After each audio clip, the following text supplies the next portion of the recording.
प्यारे बच्चों, अस्सलाम वालेकुम रहमतुल्लाहि व बरकातहू।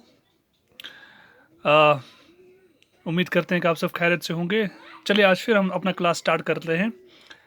Class 8 subject history, chapter 3 ruling the country side.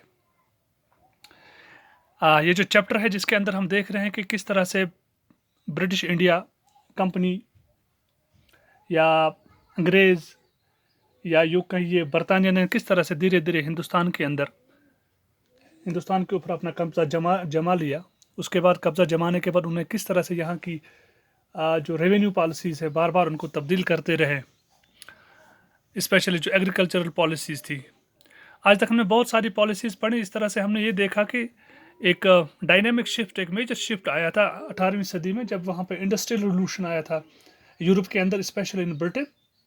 तो उसके बाद जो है उन्होंने यहाँ की एग्रीकल्चर में भी तब्दीलियाँ लाई। जैसे हमने पिछले क्लास में, आपको याद होगा, पढ़ा कि जो एग्रीकल्चरल पॉलिसी थी वो पहले हुआ करती थी क्रॉप्स फॉर इंडिया या क्रॉप्स फॉर देयर लाइवलीहुड, अपने लिए वो क्रॉप्स पैदा करते थे। उसके बाद जो एक डायनेमिक शिफ्ट, एक पैराडाइम शिफ्ट जो हुआ, जिसमें क्रॉप्स फॉर यूरोप या क्रॉप्स फॉर यूरोपियन इंडस्ट्रीज के लिए हुआ, जिसको हम कहते हैं कॉमर्शलाइजेशन ऑफ एग्रीकल्चर।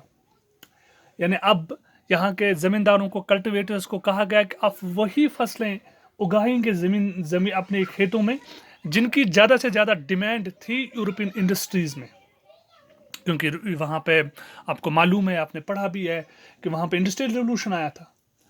तो इस तरह से जो है यहाँ पे जो है बहुत सारे जो फसलों की यहाँ पे एक तब्दीली लाई गई कि कौन कौन से फसल यहाँ पे उगाएंगे। जिस तरह से हमने देखा कि पिछले क्लास में हमने देखा कि बंगाल के अंदर इन्होंने जूट, इसी तरह से महाराष्ट्र के अंदर कॉटन, और खास करके जो सबसे ज़्यादा जो चीज़ जिसका हमने पिछली बार भी जिक्र किया, पिछली क्लास में मैंने आपको बताया था कि अफीम and Indigo wire the most cultivated and most demanded crops in the world at that very time।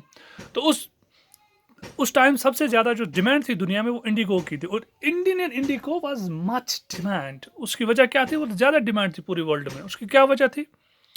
आज हम यही देखेंगे कि इंडियन इंडिगो की डिमांड पूरी दुनिया में क्यों थी और क्या क्या तब्दीलियाँ लाई गई, किस तरह से इंडियन इंडिगो को ज़्यादा पैमाने पर यहाँ पे हिंदुस्तान के अंदर उगाने की कोशिश की गई। तो ये हम आज के क्लास में देखते हैं। Let's see why the demand for Indian Indigo की डिमांड क्यों ज़्यादा थी। The Indigo plant grows primarily in the tropics. By the 13th century, Indian indigo was being used by cloth manufacturers in Italy, France, Britain and to dye cloth। पहली बात, जो Indigo जो है ये ट्रॉपिकल रीजन्स में ज़्यादा पाया जाता है। ट्रॉपिकल आपको मालूम है कि जो सॉरी एरियाज नॉर्थ और साउथ, जो इक्वेटर के नॉर्थ और साउथ 23rd डिग्री तक जो एरिया होता है उसको ट्रॉपिकल एरिया, यानी हम सादे अल्फाज में यूँ कहेंगे कि जो ट्रॉपिक ऑफ कैप्रिकॉर्न और ट्रॉपिक ऑफ कैंसर के दरमियान जो एरिया आता है, यानी इक्वेटर के दोनों तरफ जो एरिया जो आता है अर्थ का, उसको हम क्या कहते हैं? उसको हम ट्रॉपिकल एरिया कहते हैं। इस एरिया में ज़्यादातर ये उगाया जाता है। By the 13th century Indian indigo was being, 13वीं सदी के ही आसपास जो इंडियन इंडिगो जाता वो फ्रांस और ब्रिटेन और इटली की जो मैन्युफैक्चरिंग इंडस्ट्रीज जो थी, क्लॉथ मैन्युफैक्चरिंग इंडस्ट्री यानी कपड़े बनाने की जो इंडस्ट्रीज थी, उनके अंदर ये डाई यानी कलर या रंग देने के लिए इस्तेमाल हुआ करता था।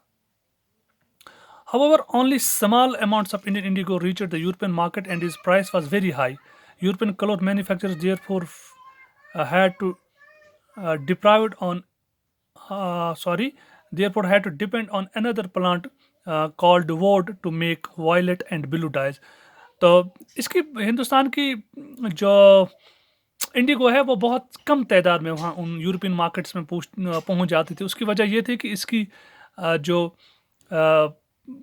इसकी जो कीमत थी वो ज़्यादा थी। इस तरह से जो यूरोपियन इंडस्ट्रीज़ थी उनका जो दारोमदार था वो बाकी दूसरे प्लांट्स पे था, जैसे वोड का, तो वहाँ से वो वायलेट और ब्लू डाइज़ का इस्तेमाल करते थे। Being a plant of the temperate zone, woad was more easily available in Europe.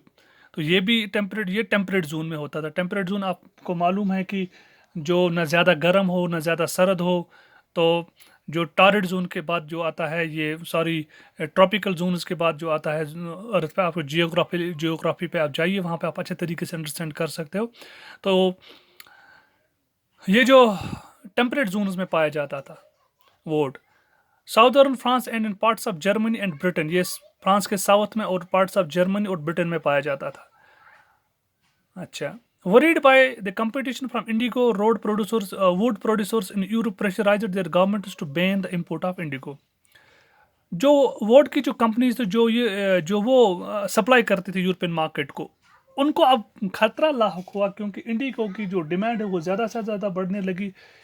तो इस तरह से उन्होंने बैन अपने हुकूमतों से ये हुकूमतों पे ये दबाव बनाया कि आप बैन करें इसको, इस इंडिगो को। Cloth dyers however preferred indigo as dye, लेकिन जो कंपनीज थी जो क्लोथ डाई करती थी कंपनी, वो प्रेफर करते थे इंडिगो को। Indigo produce a rich blue colour, ये तो इससे अच्छा ब्लू कलर बनता है।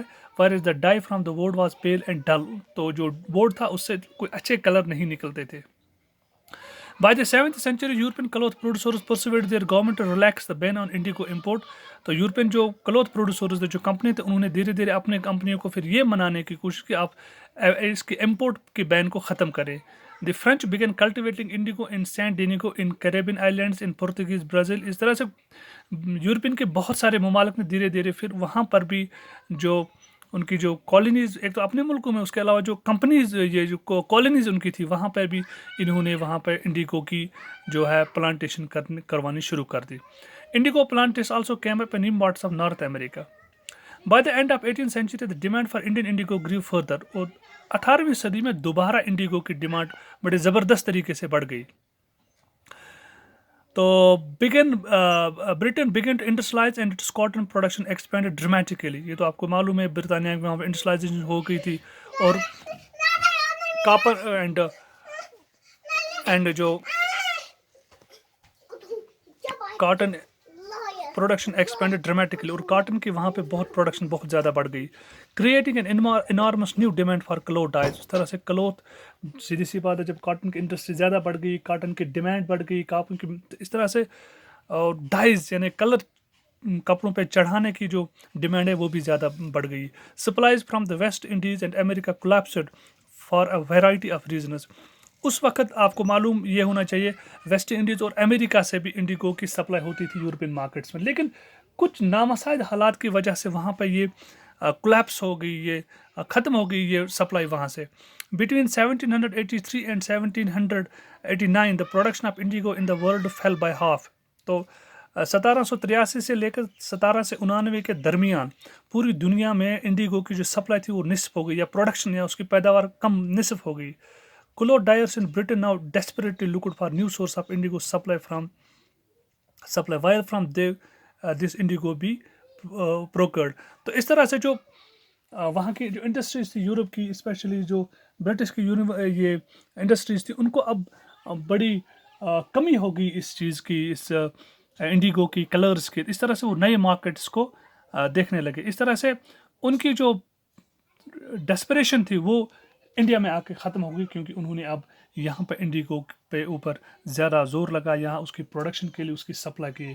तो उसके बाद इंडिया में किस तरह से उन्होंने प्रोडक्शन की और क्या क्या इकदाम उठाए ताकि इंडिगो की प्रोडक्शन ज़्यादा हो और उसकी सप्लाई यूरोपियन इंडस्ट्रीज़ में ज़्यादा हो, तो क्या इकदाम रहे और किस तरह से उन्होंने हिंदुस्तान के अंदर इसकी प्रोडक्शन बढ़ाई, इंशाल्लाह ताला it will be seen in the next class. Till then, bye bye, खुदा हाफिज़।